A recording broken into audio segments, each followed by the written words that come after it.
Hey guys, welcome back to this fresh video. आज के इस वीडियो में मैं बात करूंगा ब्रांच चेंज के रियलिटी के बारे में कि एक्चुअली ब्रांच चेंज का मतलब क्या होता है, कितना पॉसिबिलिटी है कि आप फर्स्ट ईयर के बाद ब्रांच चेंज कर लेंगे। और जिन लोगों को पता भी नहीं है कि आप ब्रांच चेंज कर सकते हो, उन लोगों को पता चलेगा what exactly is branch change.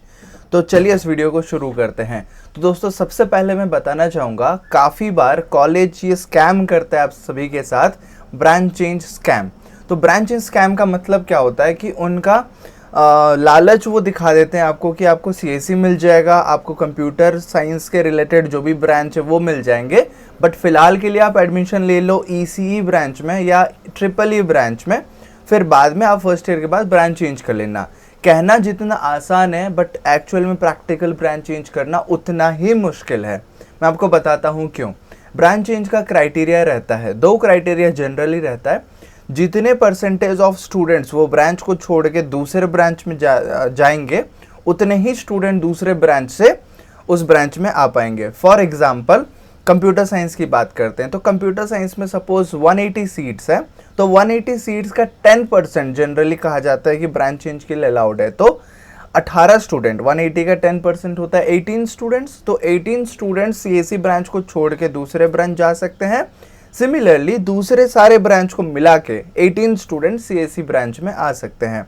But आप खुद ही बताओ, जब सीएसई के लिए स्टूडेंट्स लड़ झगड़ते हैं कि सीएसई ही चाहिए, कोई सीएसई स्टूडेंट्स क्यों छोड़ के जाएगा दूसरे ब्रांच में? बट इट डजेंट मीन कि कोई जाता नहीं है। कुछ लोग जाते भी हैं जिनका जेन्युइनली दूसरे ब्रांच में इंटरेस्ट होता है, बाद में पता चलता है कि सीएसई उनके लिए बना नहीं है, तो वो लोग सीएसई भी छोड़ के जाते हैं।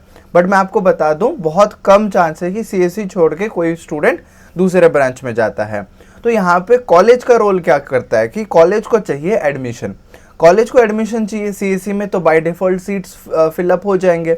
दूसरे ब्रांच में सीट्स फिलअप नहीं होते, तो आपको वो उस मतलब स्कैम में ले लेते हैं कि चलो अभी ईसी में कर लो और ब्रांच चेंज कर लेना।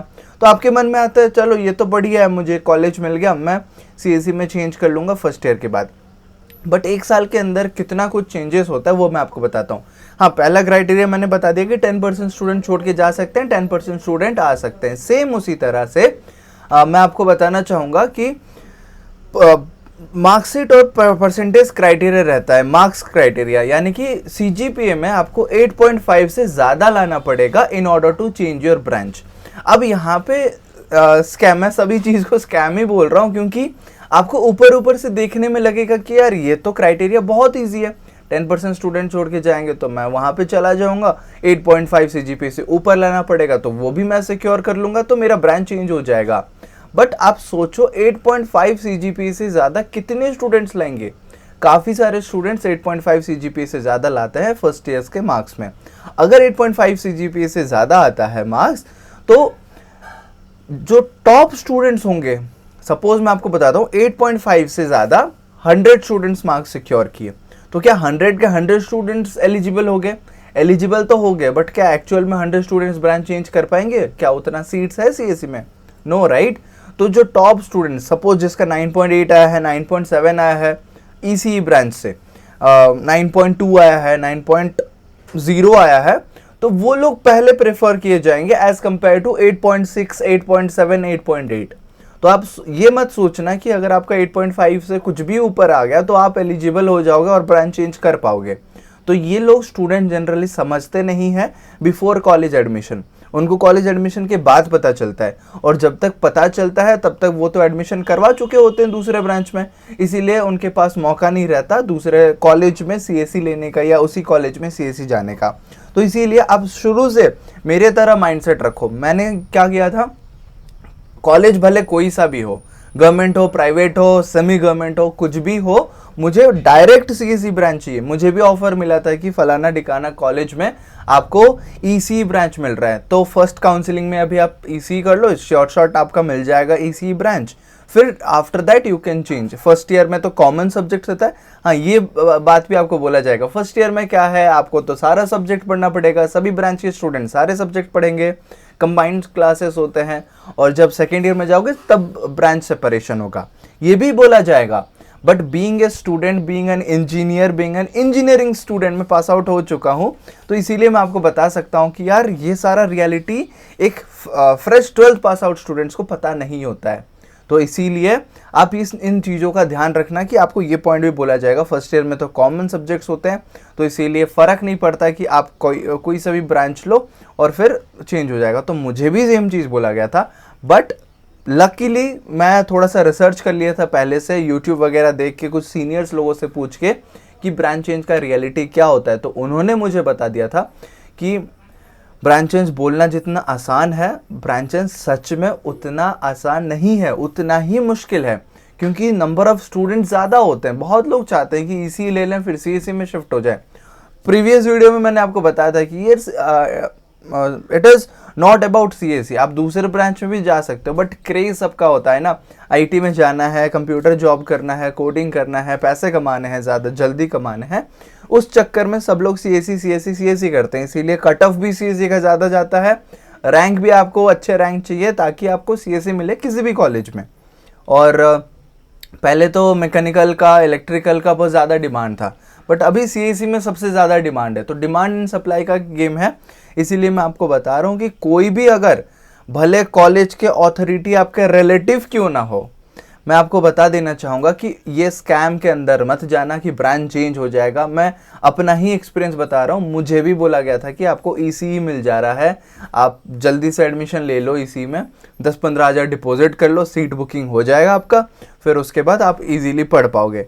बट मुझे सीएससी के अलावा किसी और चीज़ में जाना ही नहीं था, श्योरिटी चाहिए था, पूरा शॉर्ट सीएससी में जाना था। तो आप लोग भी किसी भी कॉलेज में जा रहे हो, अगर ब्रांच चूज़ कर लियो कि मुझे इसी ब्रांच में जाना है, इसी चीज़ में मुझे इंजीनियरिंग करनी है, तो गो फॉर दैट ब्रांच। क्योंकि अगर आप गलती से रह गए ना इसी में, मैं बता रहा हूँ आप 4 साल पछताओगे, क्योंकि 4 साल नहीं 3 साल पछताओगे, और बाकी ज़िंदगी भर बाद में भी अगर कुछ अच्छा नहीं हुआ तो ज़िंदगी भर पछताओगे कि यार एक छोटे से गलत डिसीजन की वजह से मेरा करियर और लाइफ बर्बाद हो गया।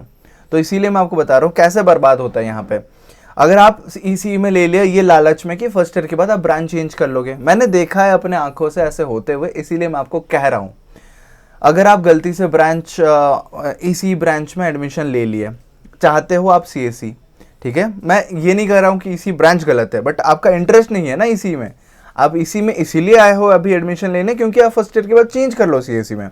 बट अगर आप गलती से इसी में रह गए और सीजीपीए आपका 8.5 से ज़्यादा, कुछ भी कह नहीं सकते ना यार, मैं मतलब सब चीज़ ऊपर वाले के हाथ में, मैं चाहता नहीं किसी का ऐसा हो, बट गलती से अगर तबीयत खराब हो गया आपका, मेरा हुआ था फर्स्ट ईयर के एंड में, मुझे चिकन पॉक्स हो गया था, 3 एग्जाम दे नहीं पाया था, तो उस वजह से मेरा सीजीपीए घट गया। और अगर मैं फंस जाता उस चीज़ में कि मुझे इसी लेना था और मैं ब्रांच चेंज करता उस टाइम पे, तो वो बोलते यार हेल्थ वेल्थ एक्सक्यूज कुछ नहीं होता, आपका सीजीपीए कम है, 8 से कम है, तो फिर 8.5 से कम है, आप चेंज ही नहीं कर सकते। तो फिर तो मैं पूरा यार 4 साल जो बचे हुए 3 साल हैं, वो 3 साल तो मैं वही पछता था यार, मैं इसी में इंटरेस्टेड नहीं था, अब मुझे इसी के इलेक्ट्रॉनिक्स पढ़ना पड़ेगा, सर्किट डिज़ाइन पढ़ना पड़ेगा, वीएलएसआई पढ़ना पड़ेगा, जिस चीज़ में मुझे टोटली इंटरेस्ट नहीं है। समझ पा रहे हो? तो वही बात होता है कि अगर इंटरेस्ट नहीं है ना, किसी के कहने पे, किसी के मतलब मजबूरी का फ़ायदा नहीं उठाना चाहिए यार। मैं सिंपल स्ट्रेट बात बताता हूँ। तो अगर भी आपने सीएससी लिया, ईसी लिया और इसी में रह गए, तो फर्स्ट ईयर में कॉमन सब्जेक्ट पढ़ोगे वो ठीक है, इंग्लिश पढ़ोगे, कंप्यूटर साइंस पढ़ोगे, फिर मैकेनिकल के भी सब्जेक्ट्स होते हैं, इलेक्ट्रिकल सब्जेक्ट्स होते हैं, बहुत सारे होते हैं, मतलब मिक्स्ड सब्जेक्ट है। मैं आपको बताया हूँ और फर्स्ट ईयर के क्या क्या सब्जेक्ट्स होते हैं, और एक डेडिकेटेड वीडियो भी बना दूंगा। बट चीज़ ये है, अगर फर्स्ट ईयर ख़त्म हो गया, सेकेंड ईयर में आप चेंज नहीं कर पाए, तो second year, third year and fourth year 3 और साल आपको ईसी ही पढ़ना पड़ेगा। फाइनल ईयर में जब आप प्रोजेक्ट करोगे, ईसी का प्रोजेक्ट करना पड़ेगा। इंटर्नशिप हो जाता है तो अच्छी बात है, बट प्रोजेक्ट अगर करते हो तो ईसी का प्रोजेक्ट करना पड़ेगा, वाइवा भी ईसी का देना पड़ेगा, सारे एग्जाम्स लिखने पड़ेंगे। सोचो यार, जिस चीज़ में मेरे जैसे बंदे की बात कर रहा हूँ, मुझे फिजिक्स बिल्कुल पसंद नहीं था, फिजिक्स के कॉन्सेप्ट मुझे समझ नहीं आते थे यार, पता नहीं, मतलब टीचर की कमी थी या मेरे में कमी थी, कोई अच्छा टीचर मिला नहीं मुझे समझाने जैसा, बट फिजिक्स मुझे पसंद नहीं था। तो वो जो इलेक्ट्रॉनिक सर्किट्स होते हैं, जो Ohm's law and all, Ohm's law तो ईजी है, उसके अलावा इतने सारे लॉस होते हैं, वो मुझे समझ नहीं आया। इलेक्ट्रिकल में, इलेक्ट्रॉनिक्स में ये सारे होते हैं, सर्किट डिज़ाइन, ये कंडक्टर, ये इंसुलेटर, जो भी चीज़ है ना, बहुत सारा चीज़ होता है वहाँ पे, वो मुझे मेरे बल्ले का भी नहीं पड़ा यार। तो इसीलिए मैं दूर रहने की कोशिश किया। तो मैं शुरू से बोल दिया, मुझे अगर डायरेक्टली सीएससी नहीं मिलेगा, मैं एडमिशन नहीं लूँगा। अगर डायरेक्टली सीएससी मिलता है तभी लूँगा। मैं एडजस्ट करने के लिए किसी और ब्रांच में अभी के लिए चले जाता हूँ, फिर 1 साल बाद में चेंज कर लूँगा। श्योरिटी तो 90% के लगभग है। मुझे इतना भी बोला गया था कि, और मेरे जूनियर्स को भी बोला गया है सेम चीज़ बार बार, काफ़ी बार, कि 90% श्योरिटी है कि आपका ब्रांच चेंज हो जाएगा आप अगर फर्स्ट ईयर में पढ़ लेते हो। यार 12th से पास आउट होकर इंजीनियरिंग में बच्चा इसीलिए जाता है ताकि थोड़ा सा एन्जॉय कर सके। भले एन्जॉय तो करो बट पढ़ाई भी करो, लाइफ को स्ट्रेंथन करो, स्किल्स डेवलप करो। मैं बोलता हूँ बार बार, बट यार स्कूल से रिलैक्स ज़्यादा होते हैं स्टूडेंट्स इंजीनियरिंग में। इंजीनियरिंग में पढ़ाई के अलावा दूसरे चीज़ों को एक्सप्लोर करना ज़रूरी है और बनता भी है। घूमोगे आप, बात करोगे लोगों से, अपने प्रोजेक्ट्स पे काम करोगे, साइड हसल शुरू करोगे, इतना चीज़ करते करते। और फ्रीलांसिंग की बात कर रहा हूँ, मैं सीरीज़ ले आऊँगा यार बहुत जल्दी। एक वेबिनार करेंगे हम लोग, मे बी सैटरडे या संडे को, मैं अनाउंस कर दूंगा अच्छे से प्लान करके। बट मैं कह रहा हूँ कि आप लोग फोकस करो डायरेक्टली जो ब्रांच है। मैं एग्जाम्पल के लिए सीएससी और ईसी बता रहा हूँ, इट डजेंट मीन कि सीएससी और ईसी है। मैकेनिकल ले लो, और अगर आपको मिल रहा है कि मैकेनिकल ले लो फिर बाद में ईसी में शिफ्ट हो जाना, या ईसी ले लो फिर सिविल में शिफ्ट हो जाना। मतलब वो होता है ना एडजस्टमेंट की, एक ब्रांच ले लो फिर फर्स्ट ईयर के बाद दूसरा ब्रांच चेंज कर लेना। ये चक्कर में प्लीज़ प्लीज़ प्लीज़ मत फंसना। अगर एक बार फंस जाओगे बाकी का 3 साल तो रिग्रेट करोगे। और उस फील्ड में अगर आप जॉब में भी चले गए ना, तो फिर जॉब लाइफ में इंटरेस्ट नहीं आ रहा होगा तो जॉब लाइफ भी रिग्रेट करोगे। सो रिग्रेट से अच्छा है एक डिसीजन अच्छा लो। भले कोई प्राइवेट कॉलेज मिल रहा हो, ब्रांच अच्छा ले लो, ताकि हर रोज का हेडेक ना हो। यार ये क्या मैं पढ़ रहा हूँ, ये क्या लिख रहा हूँ, ये असाइनमेंट मुझे समझ नहीं आ रहा, ये होमवर्क मुझे समझ नहीं आ रहा, लेक्चर में नींद आ रहा है, मुझे बोरिंग लग रहा है, फ़ोन चला रहा हूँ मैं, तो आप समझ नहीं पाओगे क्या हो रहा है आपकी ज़िंदगी के साथ। तो मैं रियलिटी के बेस पे बात करता हूँ यार, कोई फैंसी एडिटिंग नहीं होता मेरे वीडियो में। शुरू करता हूँ, एंड करता हूँ, एक्सपीरियंस बोलता हूँ आपको। इसीलिए काफ़ी कमेंट्स आ रहे हैं प्यारे प्यारे कि मैंने बहुत सारे वीडियोस देखे हैं, बट आप जब बात करते हो आपका वीडियो बहुत अच्छा लगता है। अगर आपको भी ये फील होता है यार, कमेंट में बता देना, ताकि मुझे और जोश आए वीडियो बनाने में और मेरे एक्सपीरियंस शेयर करने में। My channel is all about experience sharing. जो भी गलत होता है सही होता है, उस चीज़ का फ़र्क दिखाना है रियलिटी के बेस पे। मैं उन सभी के लिए एग्जाम्पल बनना चाहता हूँ जो लोग सोचते हैं यार हमें कोई अच्छा कॉलेज नहीं मिला, रैंक बहुत ज़्यादा रैंक आया, 2 लाख 3 लाख 4 लाख 5 लाख 6 लाख 10 लाख 12 लाख रैंक आया है, तब भी ज़िंदगी में हम कुछ करना चाहते हैं। उन लोगों के लिए एग्जाम्पल। IIT NIT यार वो तो सिलेक्टेड स्टूडेंट्स होते हैं ना, उनका मतलब ज़िंदगी में उन्होंने बहुत पढ़ाई करा है, इसीलिए IIT NIT है, और रिजर्वेशन से भी काफ़ी लोग चले जाते हैं। बट मैं उन लोगों का एग्जाम्पल बनना चाहता हूँ जो एक एवरेज स्टैंडर्ड से आते हैं, मिडिल क्लास फैमिली से आते हैं, एवरेज स्टैंडर्ड्स मेंटेन करते हैं और ज़िंदगी में कुछ करना चाहते हैं।